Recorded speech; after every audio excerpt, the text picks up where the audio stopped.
当我第一次知道要拍广告的时候，其实我是拒绝的，因为我觉得，你不能叫我拍马上拍。1 2 3 4，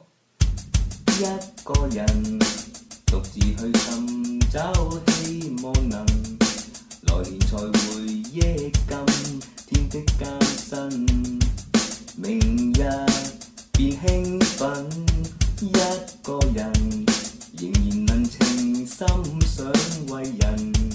重回那童真，今天的艱辛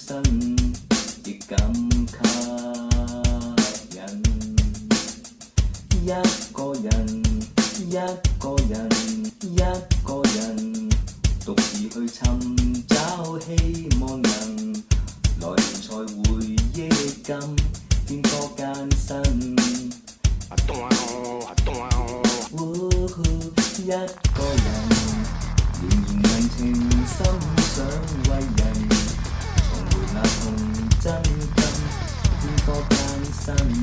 明日便興奮，明日便興奮，一